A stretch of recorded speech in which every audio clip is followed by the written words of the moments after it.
உனக்கு தெரியுமா, எங்க அப்பா எனக்கு காஸ்ட்லியான கிறிஸ்மஸ் gift வாங்கி கொடுக்க போறேன்னு சொன்னாரு. எமி, உனக்கு தெரியுமா, எங்க அப்பா எனக்கு பிடிச்ச பொம்மை வாங்கி தரேன்னு சொன்னாங்க. நான் 2 கேட்டிருக்கேன். கிறிஸ்மஸ்க்கு சர்ப்ரைஸா எனக்கு gift கொடுக்குறேன்னு சொல்லியிருக்காங்க. அது சரி, உனக்கு எதுக்கு 2? எங்க அப்பா நான் கேட்டது எல்லாமே வாங்கி தரேன்னு சொன்னாங்க. ஒன்று எனக்கு, ஒன்று எங்க வீட்டு பக்கத்துல கஷ்டப்படுற பிள்ளைக்கு. பிள்ளைங்களா, எதுக்கு சண்டை போட்டுட்டு இருக்கீங்க? அம்மா, அப்பா எனக்கு காஸ்ட்லியான gift வாங்கி கொடுக்குறேன்னு சொன்னாரு. ஆனால் அவங்க அப்பா அவளுக்கு பிடிச்சதெல்லாம் வாங்கி கொடுக்குறேன்னு சொல்கிறாரு. இதுக்கா சண்டை?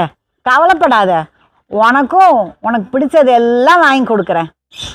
அது சரி, எனக்கு எங்க அப்பா வாங்கி தராங்க.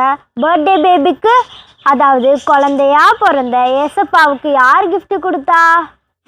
அதுவா, வானத்துல வித்தியாசமா தோன்ற நட்சத்திரத்தை பார்த்து 3 ஞானிகள் அதை பின்தொடர்ந்து கிழக்குல இருந்து பெத்லஹேமுக்கு வந்தாங்க. அவங்க குழந்தை இயேசுக்கு பொன், வெள்ளை போளம், தூபவர்க்கம் ஆகிய பொருட்களை பரிசா கொடுத்தாங்க.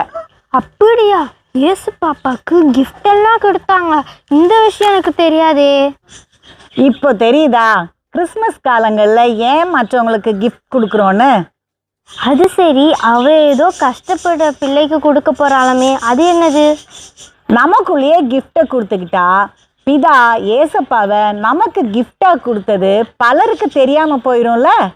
ஆமாம் ஆமாம் ஆண்டி, எங்கள் அம்மா கூட சொல்லுவாங்க, மக்களை மீட்க பிதா ஏசப்பாவை கிஃப்டாக கொடுத்துட்டாங்கன்னு.